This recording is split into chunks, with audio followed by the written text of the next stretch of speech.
My name is Vegas Mike. I'm a local comedian. I'm going to tell you some dick jokes tonight because that's always fun. Yeah.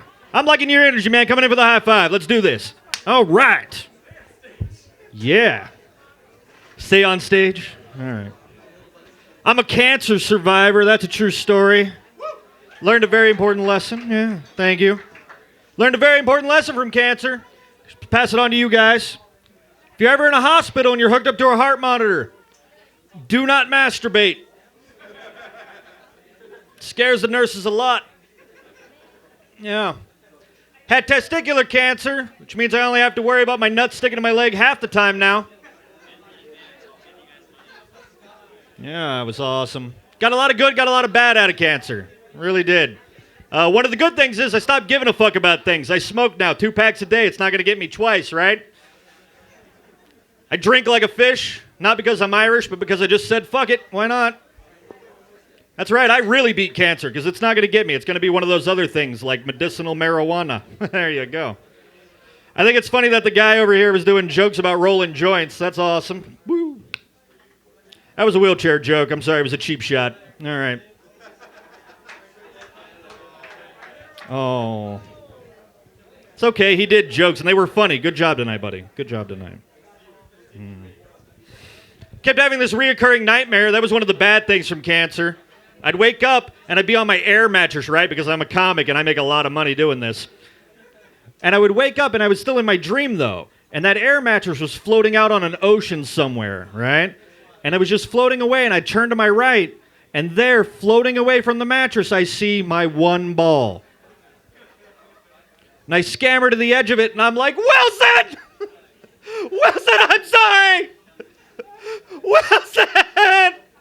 My God. It was a terrifying dream and works better with a bar stool on stage, so right on. So then I can raft it. Fuck it. You guys want to hear a depressing story? Yeah, let's do that. Yeah. My cancer got to a point where I had 3 months to live. It's a true thing, 3 months. And I went home that day, I found out, and I told my girlfriend. And she starts crying and gets all upset. And I'm like, baby, it's going to be okay. I'm going to make sure you're taken care of. Everything's fine. 3 days later, we get in a fight over cat food because we have a 16-year-old cat. The cat's food needs to be made in a blender. Coincidentally, I like to mix up my pills and some alcohol using the blender. So she's like, let me make the cat food real quick before you have your drink. I'm like, I don't want cat food in my drink. She's like, well, I don't want medicine in the cat food. And it went back and forth and ended up with me going, well, maybe if we're lucky, the cat will die before I do.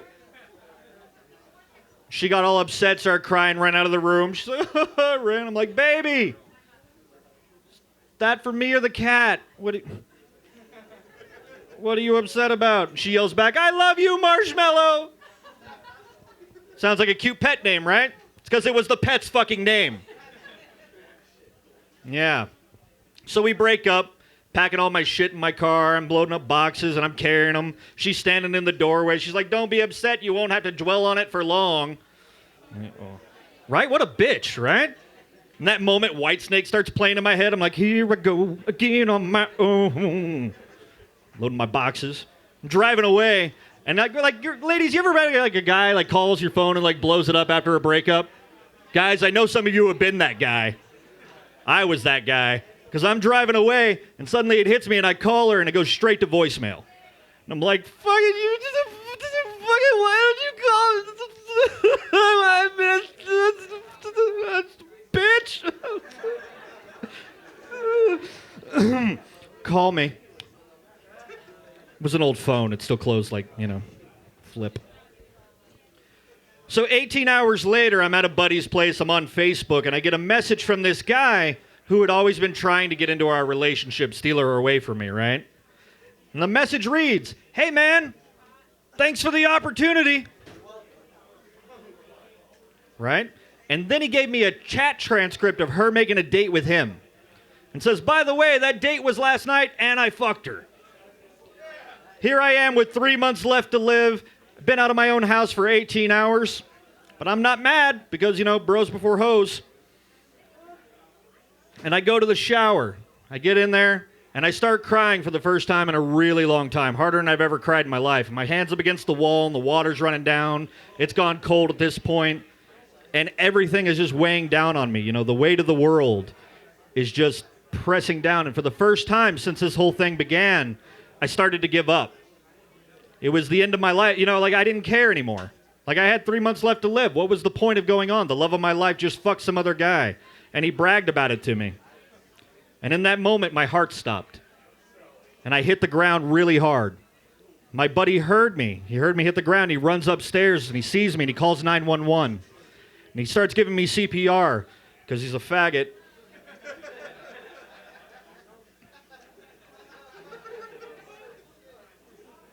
And I end up beating the cancer to tell you guys dick jokes. So here we are. Woo! Depressing story.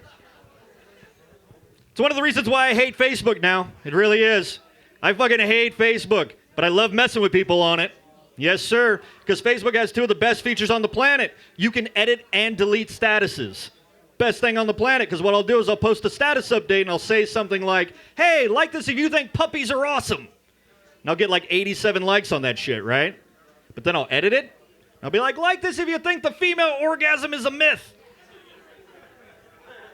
Then I get like 15 more likes. That's messed up. Yeah.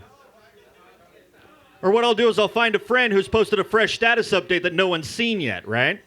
And I'll post a comment on it, and I'll be like, this is why the Holocaust wasn't real, or just something really fucked up like that. Right? And it rightfully so, someone comes in after me, and they're like, fuck you, you Jew hater. But then I'll delete my comment. So, for those of you who don't know what Facebook is, you have statuses, and when they're gone, it just looks like he just called his friend a Jew hater. Which is really perfect. It's perfect. Another thing I hate about Facebook is women are going on there now creating profiles for their unborn babies. And yeah, it's creepy, right? They're posting status updates as the babies, too.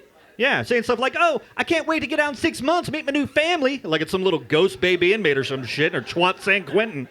Not talking about a Johnny Cash album, folks. It's creepy and it's wrong. Gonna lay it on the line that if you're dumb enough to create a profile for your unborn baby, I have a profile as a coat hanger to poke it. Thank you. Some of you are upset by that, but it's her fault. She accepted the friend request. Should know better. Be doing the kid a favor anyway. Kids these days are stupid. Like I read a news story. There's a kid in Russia, right? This kid's like 14 years old. Kid jerks off 42 times in a row and died. Yeah. You know what my question is? Who counted? Who counted? Right? What? It was all on webcam? I like that this news story is proliferated through the community so I can get feedback from it. They're like, actually, his mom killed herself like 3 years later. It was really bad. Thank you for the follow-up. I appreciate it. Kids are dumb as hell anyway, man. They really are. I was in the mall here the other day. There was a kid talking to his friend about how he gave his girlfriend a Rafiki. This is a true story. I'm like, what the hell is a Rafiki? And I went home and I looked it up online, right? Don't know if you know this or not, but a Rafiki is when you blow your load in your hand, rub it on your girlfriend's forehead and go, Simba.